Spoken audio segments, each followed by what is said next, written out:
Hey, good afternoon everyone. Welcome to lecture 45, VMS 300, right?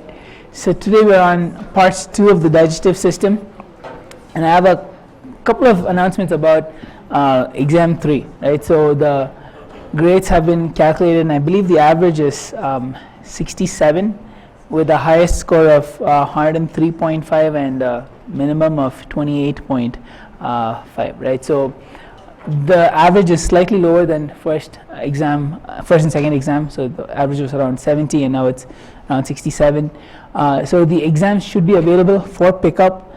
I would highly recommend please pick it up and talk to us on which questions you got wrong, and we can help you walk through maybe your thinking process, and if you find any mistakes in the exam, please let us know. We'll be very glad to give you points back for that, right? So please take the exams.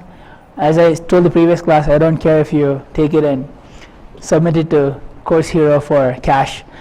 We'll make new exams every semester, right? So please take the exams, use it as a study tool, right? I would highly recommend you take it, see what you got wrong, and the exams in the final, the questions in the final exam will be very similar, right? So please make use of that resource.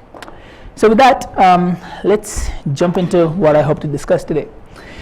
So I told you that the digestive process will start with the cephalic phase. When you either see food, think about food, smell it, way before it enters your mouth, all right? But the cephalic phase starts with you thinking about food and other food related stimuli, and the food enters your mouth, gets chewed, goes down into the stomach, right? And that triggers the gastric phase. And after the gastric phase, we'll have the intestinal phase, where here's the pizza going through the small intestine, pretty convoluted, all the way and out, right? So that ends the intestinal phase. So today we'll be talking about, we'll continue our discussion on what happens in the stomach. We already talked about the secretions, what the secretions are, their functions, how mixing takes place, and today we'll talk specifically about the various factors influencing gastric emptying. So gastric emptying is just the movement of the chyme from the stomach into the small intestines, right? So we'll see what are the various factors which influence that, and then we'll see how fiber can also play a role in the digestive process. So we'll talk about soluble and insoluble fiber, and from there we'll talk about the small intestine, and we'll specifically see what are the various parts of the small intestine. There are 3 regions, each of them have unique functions, and we'll even touch upon celiac disease and how during celiac disease how the small intestine is affected. And we never got to this in the last lecture, and I don't think we can in this lecture either. We'll then move on to the large intestine, its main function, and also some pathology associated with the large intestine. So I've color coded the various pathologies. We'll talk about stomach ulcers, lactose intolerance, celiac disease, and also about diarrhea, constipation, diverticuli, and hemorrhoids. So with that, let's start with the determinants of gastric emptying. So there are 5 things we will talk about, and the first one is volume. And volume is the one determinant of gastric emptying which is directly proportional to the rate of gastric emptying. So if you increase the stomach volume, that's going to increase the rate of gastric emptying. Whereas the remaining 4, if you increase them, it will decrease the rate of gastric emptying. So as you eat, the stomach volume increases, and that will increase the rate of gastric emptying because it will activate the stretch receptors in the stomach. So notice that in this figure you have the stomach shown in its undistended form, and then the arrows show how it is distending, and that distension will activate the stretch receptors, and that will cause the stomach to contract, and thereby increasing the intergastric pressure, and that will eventually increase the rate of gastric emptying. So if you were to eat a large meal, you will have faster gastric emptying. But keep in mind there are other factors as well. So just stuffing yourself with food, maybe at an all-you-can-eat buffet, will make you feel nauseous, because proper gastric emptying will happen when other factors play a role as well, right? So the next factor we consider is the osmotic pressure inside the stomach. So if you have an increased osmotic pressure by, let's say, eating some very salty foods, that will also decrease the rate of gastric emptying.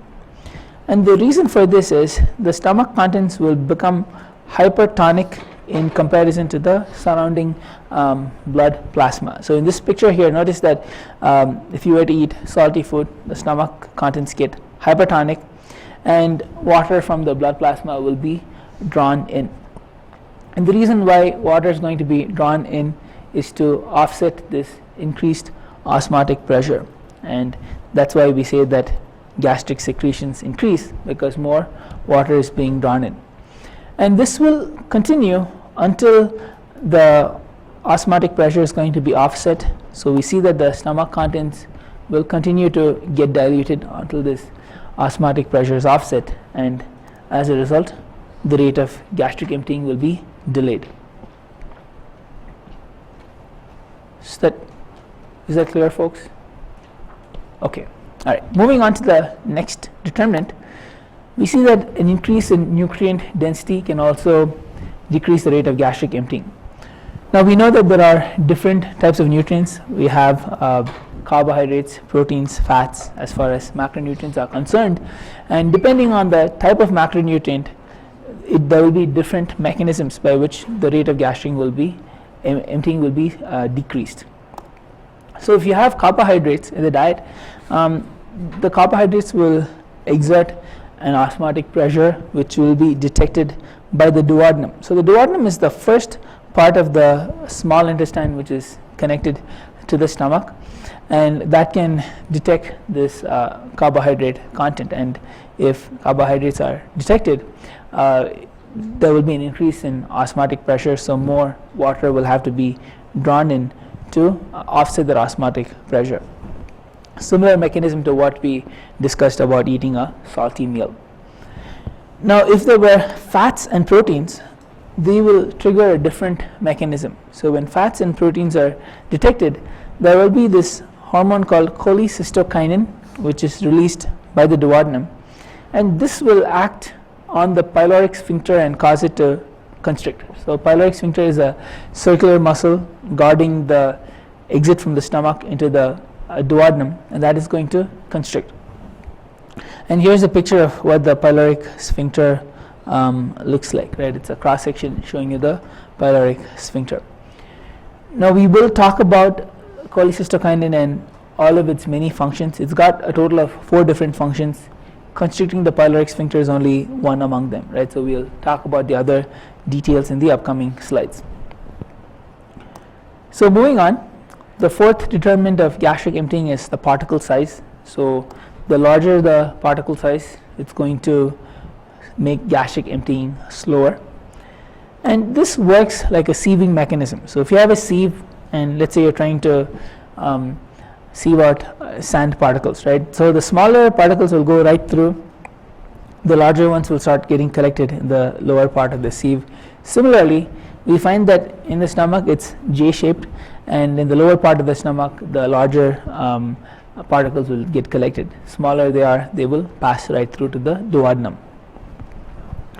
And the last factor we consider is viscosity, and we see that an increase in viscosity will decrease the rate of gastric emptying as well. Now viscosity can be influenced by different types of foods. One of the major types of food which will increase the stomach viscosity is the soluble fiber, right? So soluble fiber will make the stomach contents very viscous, and more water will need to be drawn in to make the stomach contents less viscous, and then gastric emptying can take place. So keep in mind that the presence of soluble fiber, which is undigestible carbohydrates or just carbohydrates in general, and also having greater osmotic pressure due to salty foods, all of that can decrease the rate of gastric emptying. Now, another kind of food which can increase the viscosity is fats in the meal. So we find that fats can also trigger an appetite suppressant like CCK, which will in turn squeeze the pyloric sphincter shut. So all these 5 determinants: volume, the particle size, viscosity, type of nutrient, osmotic pressure, all of these 5 things, they are going to have a simultaneous effect on gastric emptying. I have just explained them out one at a time so that you can understand how they work in concert. So just to summarize what I said, only stomach volume will increase the rate of gastric emptying, whereas the osmotic pressure, viscosity, particle size, and the nutrient density, all of them will delay the rate of gastric emptying.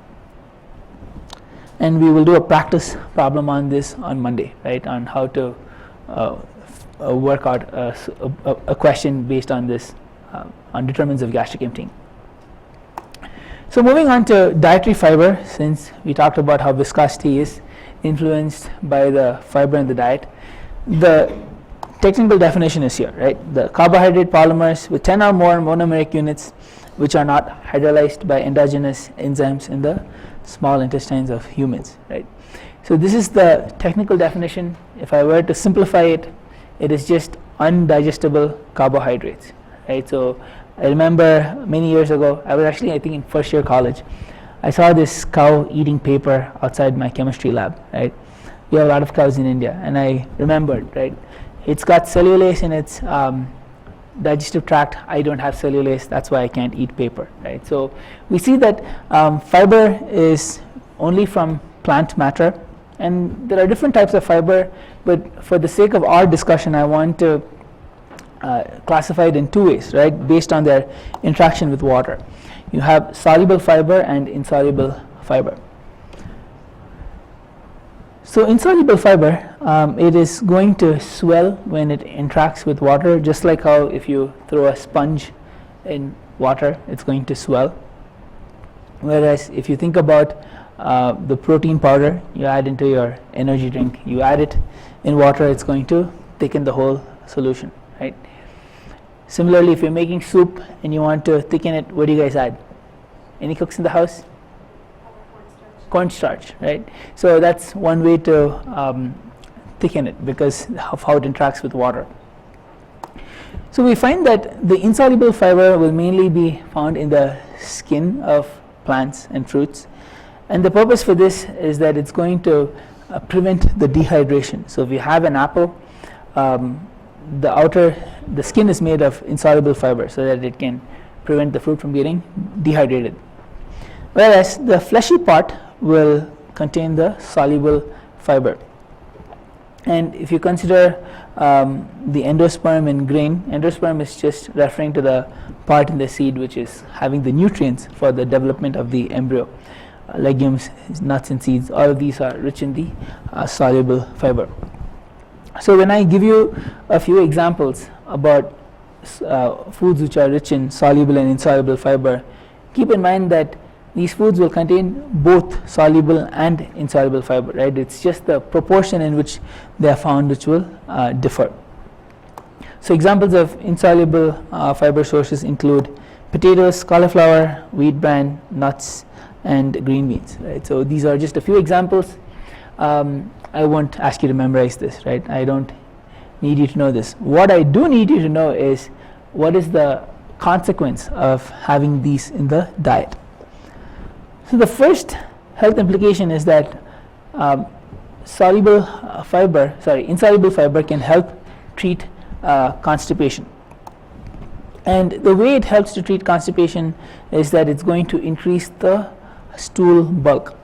We know that fiber is what our body cannot digest, so it's going to pass through the digestive tract. So the more fiber you have, the more feces will be produced. So the overall stool bulk will be increased the more insoluble fiber you have in the diet.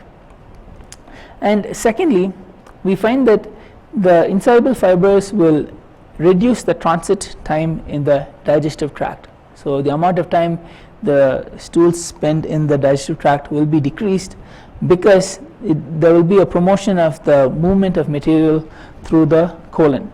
And let me explain how this happens. So when you have the insoluble fiber in your large intestine or colon, it's going to start swelling with water. It will start drawing more water, and as it swells, it's going to press against the walls of the colon, and that will activate the stretch receptors, which will in turn trigger blank. Starts with the word P.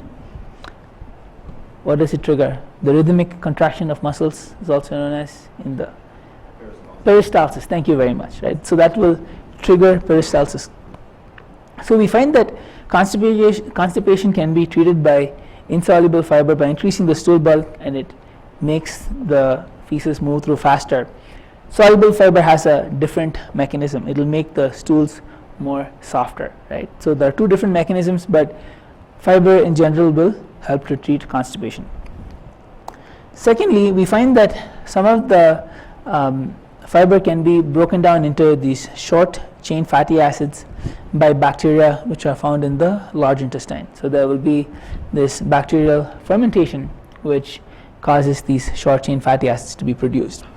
Keep in mind that fatty acids are just chains of carbohydrates, and when you have of carbons linked together, and when you have carbohydrates broken down, they can make these short chain fatty acids. And these short chain fatty acids will dilute any carcinogen which is in the colon, and that can decrease the risk of colon cancer. So if you look at epidemiological data, right, and you see the occurrence of colon cancer in those who eat a lot of meat versus those who eat plant-based diets, there will be a higher risk in those who eat more meat compared to those who eat a plant-based diet. And these are some mechanisms for why having a plant-based diet could decrease the risk of colon cancer. So moving on to some soluble fiber sources, we see that psyllium, barley, oats, carrots, peas, and apples and fruits, citrus fruits, they will all be rich in soluble fiber. So we already saw how soluble fiber will increase the viscosity of the stomach contents, and when the stomach contents are very viscous, we see that more water will be drawn in to make it less viscous, and that will delay gastric emptying. So the more the gastric emptying is delayed, it will increase satiety, and so you won't feel like eating as long as the chyme is still remaining in your stomach. But only when you have gastric emptying do you have ghrelin being produced, right, when you have an empty stomach and then you feel like eating. And so if you have increased satiety, it can potentially even lead to weight loss as well. We also see that the soluble fiber can bind bile. So we'll talk about what bile does as far as fat metabolism is concerned. And we see that bile is made from cholesterol, and so if the bile is going to bind with the soluble fiber, rather than it being reabsorbed back into the bloodstream, it will be lost in the feces, and as a result the body has to make more bile from the cholesterol, and so the overall cholesterol levels can be decreased if you have more soluble fiber in the diet. Does that make sense? Why soluble fiber can decrease the cholesterol levels? Yes? Okay. Moving on, we see that soluble fiber can also help diabetics by a couple of mechanisms, and we see that one of the main problems in diabetes is that you have unregulated high levels of blood glucose, and that can have a number of adverse effects, as we will see tomorrow. And we find that the sugars can be entrapped by the soluble fiber, and if sugars are entrapped, then you don't have a spike in blood glucose levels because less glucose will be absorbed into the bloodstream if it's entrapped in the fibers. And secondly, we find that some soluble fiber can also inhibit the amylase enzyme. Amylase will break down starch into simple sugars, and if you don't have amylase being active, then you will have less glucose being absorbed and as a result the insulin sensitivity increases. And this last 2 points will make more sense when we move on to talk about diabetes in tomorrow's lecture. So with that, we move on to talking about vomiting, right? So whenever there are toxins detected in the upper gastrointestinal tract, right? The upper GI tract includes starting from the mouth all the way down to the duodenum, which is the first part of the small intestine. So if any toxins are detected there, we see that the vagus nerve is going to relay the sensations to the vomiting center in the brain, and the vomiting center in the brain is in the medulla oblongata, and as a result we see signals are sent back down to the digestive tract, and it all begins with this pyloric sphincter relaxing. And as the pyloric sphincter relaxes, if there's any toxins in the duodenum, it can be moved back into the stomach, and there will be peristaltic waves which will discharge the stomach contents, and there will also be a loosening of the lower esophageal sphincter that will also relax, and eventually the stomach contents are going to be brought out through the esophagus, pharynx, and eventually the mouth. So that's how the body tries to protect itself from toxins entering into the small intestine. So if we encounter toxins once in a while, the body will manage just fine. But I want to briefly touch upon the consequences of habitual purging, right? We see that the esophagus is not having the mucus secretion lining it like how the stomach has, and so when the stomach acids come in contact with the esophagus, it can lead to lesions in the esophagus, and any lesions will not heal properly because you have smooth muscles which are lining the esophagus, and so you will have scar tissue formation, and we know that scar tissue cannot contract like muscles, and so that can in turn have an impact on the peristalsis which happens in the esophagus. And when the stomach acids come in contact with the teeth, it can lead to tooth decay, and many times it is a dentist who will be the first one to identify this type of habitual purging, right? And when you are losing a lot of fluids in the body, you also lose electrolytes, and we see that that can lead to cardiac irregularities. I hope you all can explain how the functioning of the heart is dependent on having the correct amount of electrolytes for the pacemaker cells to function and for the nerves to function, and so it can also lead to cardiac irregularities when you have the electrolyte proportions being offset, and if left unchecked, it can eventually lead to death, right? And the reason I mention this, especially in a college campus, is I know that eating disorder is something which is increasing across the country, but on college campuses it tends to be double the amount of what it is in the general population. So in the general population it's around 9%, in the college campus around 20%, right? So if you know of someone who struggles with this, or if you struggle with this, please seek for the resources on campus, right? Because it's not a laughing matter. So with that, let's talk about something more dreary, gastric ulcers. So gastric ulcers occur when you have the stomach acid coming in contact with the digestive tract. So it can also come in contact with the duodenum, and that can lead to duodenal ulcers. And the main cause of these ulcers is when you have the mucus secretion not being produced as it should be, because the mucus secretion which protects the stomach walls from the acids. And so a couple of reasons for impaired mucus secretion could be the anti-inflammatory pain relievers, and an example of this could be overuse of aspirin, so that can affect the mucus production, and if mucus isn't produced properly, that can lead to the acid damaging the gastric walls. There is also Helicobacter pylori, a type of bacteria which can survive in the stomach because it's capable of producing this alkaline mantle which protects it from the acids, and it can in turn affect the mucus secretion and eventually the acids can damage the stomach walls. And it was previously thought that maybe these ulcers are due to stress, but there isn't much evidence for that. So if you were to go to the doctor for gastric ulcers, one of the first treatments they would give you is antibiotics to deal with the Helicobacter pylori bacteria. So with that, we can move on to the intestinal phase after discussing what takes place in the stomach. So we see that the intestinal phase is going to begin when the chyme is going to enter the duodenum, as shown here. And keep in mind that the stomach contents, once they mix with all the gastric juices, they are no longer called as bolus, it's called chyme. When the food enters your mouth and you chew it and it mixes with the saliva, it's called bolus. So keep in mind that there are different terms used in different parts of the digestive tract.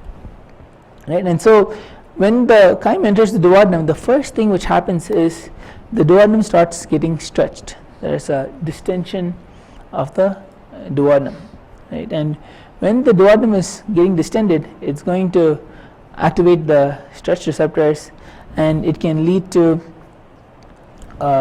further upstream effects. Right? And as shown in this figure, notice that it's going to have an impact on the cells which are responsible for protein digestion. So we see that there will be an inhibition in gastrin production, and we know that gastrin is what causes the production of pepsinogen and hydrochloric acid. And if you were to inhibit gastrin production, then you won't have any more protein digestion taking place. And secondly, we find that there's also going to be an inhibition of the contractions in the stomach, and the peristalsis and mixing in the stomach will be inhibited. And this makes sense because as the stomach contents are moving into the duodenum is sending a signal back to the stomach saying we are done with the gastric phase, so stop doing whatever was happening in the gastric phase, like mixing or producing the various gastric secretions. And another thing which happens as the duodenum distends is that the pyloric sphincter, which I pointed out previously, that's going to start constricting, right? And this may seem a bit counterintuitive. If you have the chyme moving into the duodenum, why is the pyloric sphincter constricting? And the reason for this is the chyme is very acidic, and if there is an unregulated flow of acidic chyme into the duodenum, it can damage the duodenum, and so the chyme has to be sent into the duodenum in a very controlled rate, and that's why the pyloric sphincter has to constrict. So let's now talk about the various secretions in the small intestine, right? So we've talked about what the distension does, but let's see what are the various secretions. So first and foremost, there will be this alkaline mucus which is being produced in the duodenum, and this alkaline mucus is produced during the cephalic phase. So the vagal stimulation by the parasympathetic activation is going to produce this alkaline mucus, thereby preparing it to receive the acidic chyme. And then the second type of secretion I want to point out to you is CCK, also abbreviated as cholecystokinin. And CCK will be released when the duodenum detects that there is either carbohydrates or proteins in the chyme. So I told you that CCK will be released when these two macronutrients are detected. Thirdly, there will be this GIP, or the gastric inhibitory peptide. It also stands for glucose dependent insulinotrophic polypeptide, and I will talk about that in the upcoming slides. But whenever there's carbohydrates detected, GIP will be released. And finally, secretin is going to be released when the low pH is detected. So just to recap what I said, when there's a distension of the duodenum, there will be certain things happening upstream in the stomach, such as the contractions aren't taking place and also the secretions aren't produced. Whereas dependent on the composition of the chyme, there will be different secretions released by the duodenum, right? And what we'll do in the upcoming slides is we'll talk about what does CCK do, what does GIP do, and what does secretin do in the upcoming slides. So we see that CCK, it's going to be released by the small intestine, as you see here, and there are these 4 arrows which are acting upstream, right? So what are these 4 arrows? We are going to consider 4 different things which CCK does. First and foremost, it's going to constrict the pyloric sphincter. So here's a pyloric sphincter. It'll start to squeeze it shut, and this accomplishes 2 things, right? Firstly, it's going to inhibit gastric emptying, and the importance of inhibiting gastric emptying is to allow the chyme to flow in a very controlled manner. But secondly, we also see that it will trigger satiety by inhibiting food intake. So when you have slower gastric emptying, it's going to make you feel full, and so you won't feel like eating. So it triggers satiety as well. And this is the reason why if you eat even a small amount of fat, you won't feel as hungry, because you have CCK released that's going to squeeze this pyloric sphincter shut, triggering satiety. Okay, moving on to the second arrow, notice that CCK will act on the pancreas, and it will trigger pancreas to release the various enzymes which were primed during the cephalic phase. So while you're just thinking about food, your pancreas gets ready to release some enzymes, and those enzymes are actually released when CCK acts on the pancreas. That's the second thing.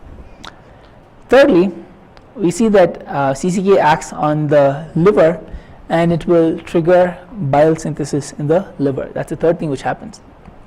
And notice that this bile is going to flow down a specific duct into the gallbladder, and that's where bile will be stored. And the final thing what CCK does is it can act directly on the gallbladder, which is a muscular sac, cause it to contract and squeeze the bile into the small intestine, and this plays a role in fat digestion, right? So these are the 4 things which CCK does. Okay, moving on to, did you guys get everything down on the slides? All right. So moving on to GIP, keep in mind that it also stands for the glucose dependent insulinotrophic polypeptide, and I made the whole thing in blue so that you all have a chance to write it out. And the reason I stress on this name is it explains what it does. The word trophic means to turn on, right? And insulinotrophic means it's going to turn on the release of insulin. And the term glucose dependent means the insulin will be released dependent on how much glucose is present in the chyme. So we see that this GIP will stimulate the release of insulin from the pancreas in a glucose dependent manner. So the name indicates what its function is. And also this hormone will help in the growth and the survival of the pancreatic beta cells. So we know that in the pancreas there are the alpha cells, beta cells. It's the beta cells which release insulin, and so GIP helps in the growth and survival of the beta cells as well. And last but not least, it's going to help in the storage of calories in the form of fats in the adipose tissue. So it will even help with the adipogenesis, the formation of fat cells as well. So this is the function of the GIP hormone. And finally, moving on to secretin, right? Secretin is going to stimulate the release of the pancreatic buffers, right? We see that the pancreas will not only release hormones, but it also has some exocrine functions which it because it releases substances into the digestive tract.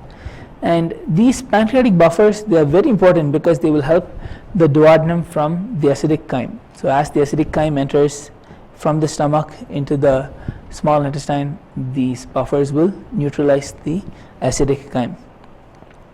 And there will also be an increase in the mucus secretion in the duodenum, We know that some of the alkaline mucus was produced during the cephalic phase, but secretin will help to increase more of this mucus secretion to protect the walls of the duodenum. And we see that all of this alkaline mucus protects this the duodenum from the acidic environment, but we also see that the neutralization of the chyme will permit the various enzymes from the pancreas to be active. We know that in the duodenum the environment will be very alkaline, and that alkaline environment is necessary for the pancreatic enzymes to function. So we know that the salivary amylase and lipase would have been inactivated in the stomach because of the acidic environment, and the enzymes which were active in the acidic environment won't be active in a alkaline environment, and that's why we need different enzymes produced in various parts of the digestive tract. Is that clear, folks? Okay, so I threw a lot of information at you, and memorizing all the what I said in the last 4 slides would be a waste of time if you can't see the big picture, right? And I want to summarize what I said in one slide, right? So we have one slide to rule them all. So here's the small intestine, right? It's the duodenum we're referring to, and we will see what are the various secretions which are released in response to the composition of the chyme, right? We'll see what are the secretions released in response to the composition of the chyme. So there's going to be a low pH that will cause secretin to be released.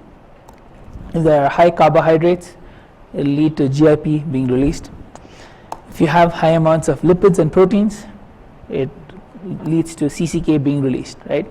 And all of these hormones can in turn act on the stomach to inhibit the gastric secretions. So all of them tell the stomach that stop doing what you're doing because we have moved on to the next phase. We have moved on from the gastric phase to the intestinal phase. Okay, so now we'll look at what each of these secretions perform, what they do. So GIP will trigger the release of insulin, and we know that insulin will cause glucose to be moved into cells, and something needs to happen to that glucose, right? So it's going to increase fat synthesis from the glucose which comes in, and it also helps in the storage of fat in the adipocytes. So that's what GIP does. The next one we consider is CCK. It's got 4 different functions. The first one is it acts on the liver to increase bile synthesis, and we will consider how the bile plays a role in fat breakdown. Secondly, we see that the bile will be stored in the gallbladder, so CCK acts on the gallbladder, causes it to contract, and it releases, makes bile to be released. Thirdly, CCK can also act on the pancreas, and it causes a number of digestive enzymes to be released. There will be pancreatic proteases to break down proteins, pancreatic amylase to break down starch, and also pancreatic lipases to break down triglycerides. And finally, CCK has the 4th function, which is acting on the pyloric sphincter to cause it to squeeze, and that delays gastric emptying, and it triggers satiety as well. And finally, secretin is the last secretion we consider. This will act on the pancreas to release bicarbonate and water so that it can neutralize the acidic chyme, and it makes the environment suitable for the functioning of these various pancreatic enzymes. Alright, so with that, let's consider what are these pancreatic enzymes and what do they accomplish. So we have pancreatic amylase shown here. This will break down the carbohydrates and certain starches, and we see that this is quite identical to the salivary amylase because the environment in the mouth is going to be more neutral, and the environment in the small intestines will be more neutral to alkaline. So the salivary and the pancreatic amylase they can work in similar environments. And then there are a number of proteases which will break down proteins into amino acids as shown here, and there will be a pancreatic lipase which breaks down triglycerides into the glycerol backbone and the free fatty acids, and there will be nucleases which will break down DNA and RNA which are in the digestive tract as well. So I hope that you all know what is the downstream process from here on out. We see that the carbohydrates can be used to make ATP through glycolysis, followed by the Krebs cycle and then the electron transport chain, whereas the proteins and amino acids, they will be deaminated, and then that will the carbon skeleton of the amino acids can enter the Krebs cycle and then enter the electron transport chain. And finally, the free fatty acids can be will go through the beta oxidation to eventually make ATP through the Krebs cycle and the electron transport chain. So I hope the complete picture is now given to you, right? Where I told you about what's happening in metabolism, but now you know how the upstream processes happen as well.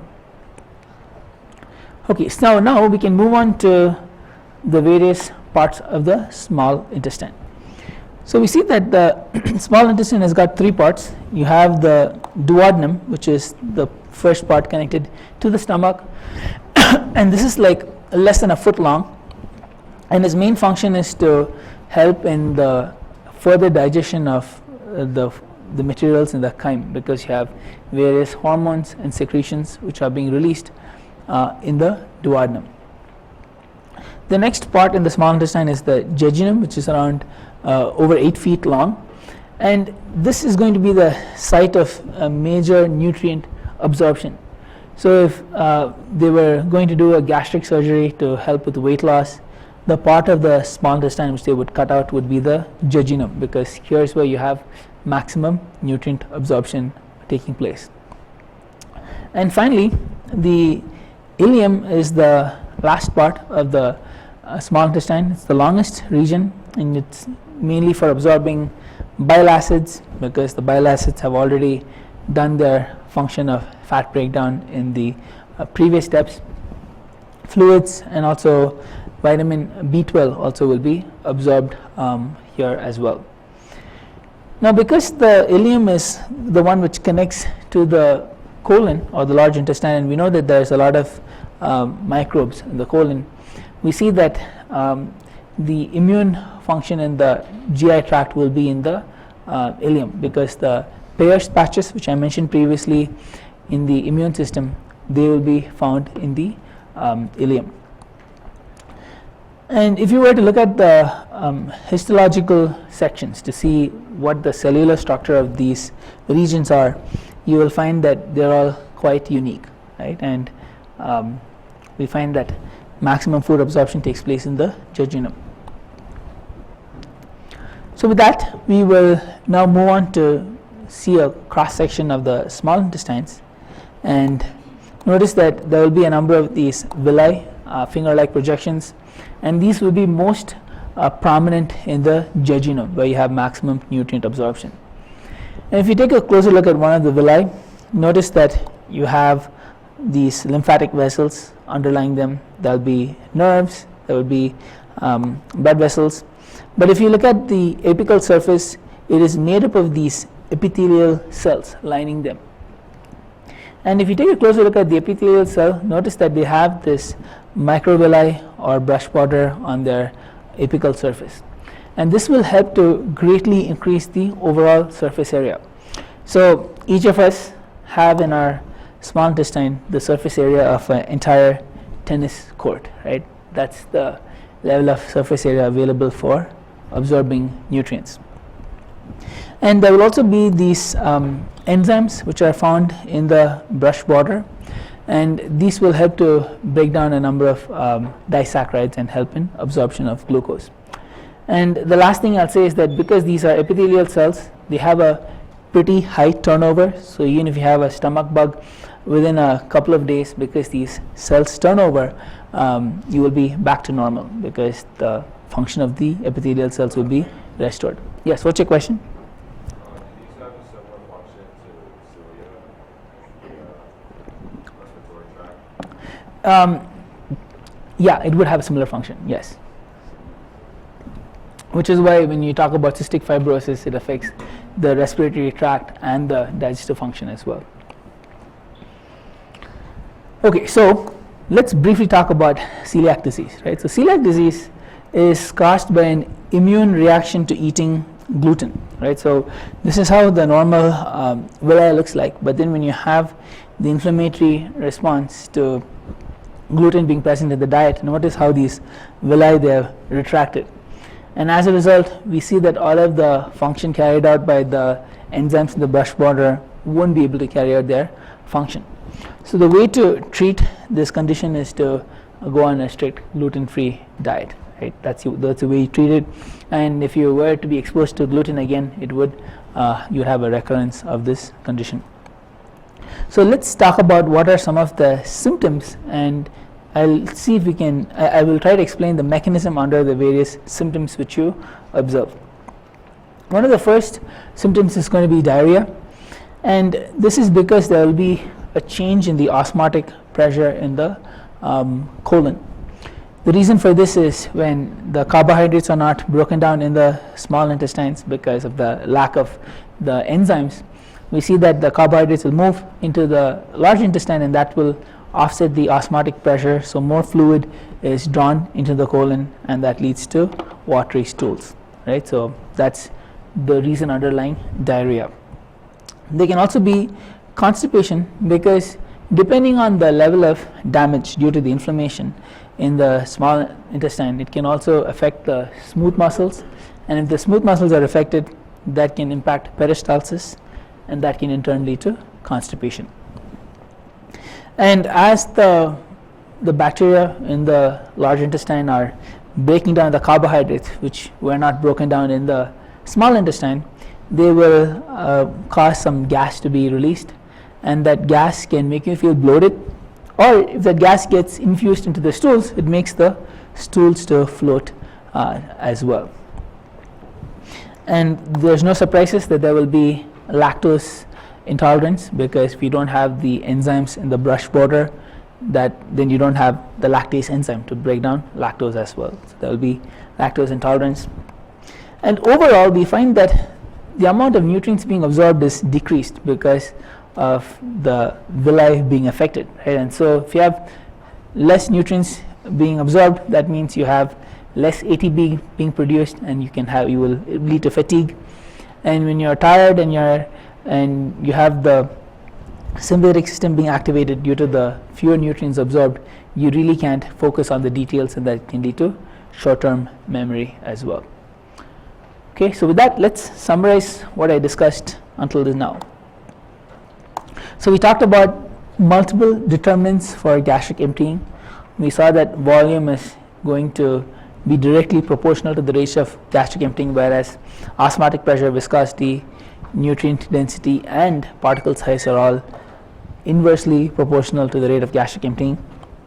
We also talked about the importance of soluble versus insoluble fibers, and keep in mind that soluble and insoluble fiber will help to treat constipation by two different mechanisms. When we talk about the large intestine, I'll explain how the soluble fiber will help to soften the stools, whereas the insoluble fiber can help trigger peristalsis, and it also increases the stool bulk. And the small intestine has three parts: duodenum, ileum, and jejunum.